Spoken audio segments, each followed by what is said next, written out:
Kebanyakan dari kita, profesional, pebisnis, pengen banget mendapatkan calon-calon customer, prospek, klien, itu dari orang-orang yang potensial. Betul apa betul? Betul ya? Nah, namun kenapa hanya sedikit orang yang benar-benar mendapatkan calon target marketnya ini, kliennya, customernya, pembelinya, itu yang benar-benar sesuai dengan yang mereka inginkan? Yang terjadi itu bukannya dapat pelanggan, malah dapat orang yang belinya cuma satu kali. Abis itu goodbye, abis itu dia pindah ke lain hati, beli sama orang lain. Padahal yang kita inginkan adalah pelanggan, bukan customer yang datang sekali beli doang. Kemudian Anda malah ketemunya orang-orang yang ngerepotin doang. Banyak tanya-tanya ini itu, setelah Anda jawab, ternyata mereka nggak jadi beli, nggak beli apapun, cuman banyak nanya doang. Atau Anda ketemunya dengan orang yang PHP. Nah, PHP pemberi harapan palsu ya. Oke, nanti saya beli produknya, nanti saya beli barangnya, nanti saya pakai jasanya, nanti saya join, nanti saya bergabung. Tapi itu cuman harapan aja ya, tapi nggak jadi kenyataan. Nah, usut punya usut, ternyata ini terjadi karena apa? Karena kurangnya persiapan sejak awal.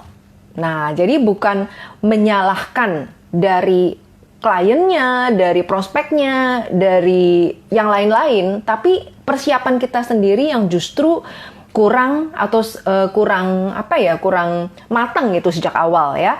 Nah, saya baru menyadari ini ketika saya sedang terjun ke bisnis beberapa tahun yang lalu ya. Nah, hari ini saya akan bagikan khusus kepada Anda ada 3 step ya, 3 step untuk bagaimana Anda bisa menemukan calon-calon audiens ideal Anda. Di mana khususnya di platform sosial media LinkedIn. Kenapa LinkedIn? Karena LinkedIn adalah tempat berkumpulnya para profesional, para pebisnis, para karyawan ideal yang Anda inginkan, ya, ngumpulnya di situ. Kalau Anda bisa menemukan calon audiens ideal Anda di LinkedIn, maka Anda akan lebih cepat lagi menghasilkan apa? Menghasilkan uangnya, ya. Karena apa? Karena bisnis, jasa yang Anda jual laku gitu, ada pembelinya. Oke, nah 3 langkah ini sudah saya lakukan dan gara-gara saya melakukan step dari 3 langkah ini, saya ketemu dengan lebih banyak orang yang potensial, yang sebenarnya cocok dengan audiens ideal yang saya harapkan, ya, sehingga saya nggak perlu membuang waktu untuk berinteraksi dengan orang-orang yang nggak jelas, yang PHP doang, ya. Oke, nah sekarang 3 step ini apa saja? Yang pertama, sebelum Anda ketemu dengan orang yang jelas, yang merupakan target audiens ideal Anda, pertama-tama yang harus Anda lakukan adalah tentukan dulu siapa sih sebenarnya audiens ideal Anda. Nah, kriterianya harus Anda buat dan harus ditulis. Oke, harus ditulis. Karena kalau cuma di awang-awang nggak ditulis, lama-lama Anda jadi kabur gitu ya, nggak jelas. Nggak jelas apa yang menjadi target market Anda. Contohnya, kotaknya Anda mau tinggalnya di mana? Ya, target market ini. Kemudian dia sudah menikah atau belum statusnya. Kemudian dia sudah punya anak atau belum. Kemudian usianya berapa, gendernya apa. Lalu penghasilannya berapa. Anda mau audiens ideal Anda ini jabatannya sebagai apa, karirnya atau penghasilannya, kemudian hobinya apa, lalu karakter positif mereka itu apa, harapan-harapan mereka itu apa. Kemudian masalah atau problem yang sama sekali mereka nggak sukai dari kondisi yang mereka sekarang itu apa. Semakin tajam, semakin detail Anda bisa menuliskan apa yang menjadi kriteria audiens ideal Anda, maka apa yang Anda sasar itu semakin jelas, semakin tajam. Itu yang akan mempertemukan Anda dengan audiens ideal Anda. Oke, jadi langkah pertama adalah tentukan audiens ideal Anda, tuliskan kriterianya setajam mungkin, sedetail mungkin. Step pertama, setelah Anda tentukan, setelah Anda dapat nih, Anda tulis ya, kriterianya ini. Oke, step kedua adalah jadilah orang dengan karakteristik, ya. Jadilah orang dengan karakteristik atau sifat yang seperti orang yang Anda inginkan. Contohnya apa? Contohnya, misalnya kalau Anda ingin menarik leader, misalnya Anda di business networking, misalnya ya, Anda ingin menarik leader, maka Anda harus menjadi diri Anda itu sebagai leader. Ciri-ciri leader itu apa? Ciri-cirinya jujur, disiplin, kemudian kerjasama dengan tim, ya. Terus berpikiran selalu maju, positive thinking. Nah, itu ciri-ciri adalah leader. Jadi Anda harus menjadi orang seperti itu untuk Anda bisa menarik orang seperti itu. Kemudian, misalnya lagi Anda ingin menarik entrepreneur, Anda adalah pebisnis, pengen ketemunya dengan pebisnis juga, ya. Dan pebisnis ini Anda mau levelnya lebih tinggi dari Anda. Nah, caranya gimana? Caranya Anda harus mempersiapkan diri untuk mulai berpikir besar.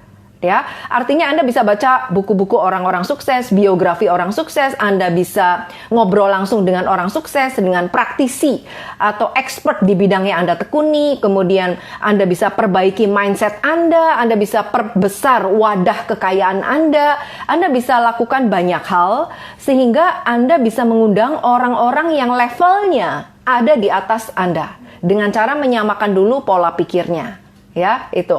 Nah, Anda harus ingat satu hukum alam nih, namanya adalah LOA, Law of Attraction. Nah, orang yang sama akan menarik orang yang sama. Orang yang punya sifat yang sama akan menarik orang yang punya sifat yang sama. Ya, itu. Nah, setelah Anda lakukan step yang kedua, step yang terakhir, step yang ketiga adalah selalu bangun yang namanya interaksi untuk Anda bisa ketemu dengan audiens ideal Anda. Itu harus interaksi. Karena kan kita nggak cuma bisa pakai bahasa tubuh, misalnya nggak ngerti, ya. Kita harus bisa berinteraksi, berkomunikasi. Karena apa? Orang hanya mau kerjasama dengan orang yang dia percaya. Orang hanya mau keluar duit kepada yang dia suka. Orang tidak mau mengambil produk Anda. Kalau diajak ngomong aja susah. Ya, komunikasi aja susah gitu, nggak ngerti-ngerti, nggak saling paham, itu orang nggak mau. Nah, jadi dalam bangun interaksi, lebih banyak Anda bertanya dan mendengar. Jangan hajar, langsung membombardir, ya, artinya langsung jualan, keluarkan semua produk Anda, lalu Anda langsung cerita jasa Anda apa, kebagusan Anda apa. Nah, itu yang orang kebanyakan menjadi antipatik begitu. Karena apa ya? Karena Anda fokusnya cuma jualan, tanpa mengerti dulu apa sih sebenarnya yang mereka lagi cari, mereka yang lagi butuhkan, apa sih sebenarnya keinginan terdalam dari audiens Anda. Ya, nah jadi itulah 3 step yang saya lakukan untuk bisa menemukan calon-calon prospek, calon-calon klien potensial di LinkedIn. Nah, kalau Anda mau tahu nih strategi bagus lainnya mengenai LinkedIn, saya membaginya dengan cuma-cuma di dalam satu webinar bagus yang namanya adalah webinar LinkedIn Success Formula. Ya, nah webinar ini sudah membantu banyak profesional, karyawan, top manajemen, ya, pebisnis untuk bisa memanfaatkan LinkedIn untuk meningkatkan karir maupun meningkatkan income di bisnis mereka. Kalau Anda tertarik mau ikut webinar gratis mengenai LinkedIn ini, maka caranya mudah. Anda tinggal komen, Anda tulis di komen sekarang, ya, webinar LinkedIn. Ya, webinar LinkedIn. Nanti saya akan kirimkan bagaimana cara Anda bisa mengikuti webinar gratisnya. Itu aja. Kalau Anda merasa mendapatkan manfaat dari tayangan video ini, jangan lupa Anda bagikan, ya, bagikan ke kerabat Anda, ke rekan kerja Anda, ke tim Anda. Bagikan atau Anda simpan untuk sewaktu-waktu Anda bisa gunakan video ini ketika Anda mulai berpikir nih, aduh gimana ya, saya sudah lama masuk sosial media, tapi sampai sekarang saya belum ketemu calon-calon customer ideal, calon-calon pembeli potensial. Nah, 3 rahasia ini Anda dapatkan di video ini. Ya, itu aja. Saya Christine Amalia, founder dari Karyawan Milioner. Sampai jumpa di Karyawan Milioner Tips berikutnya.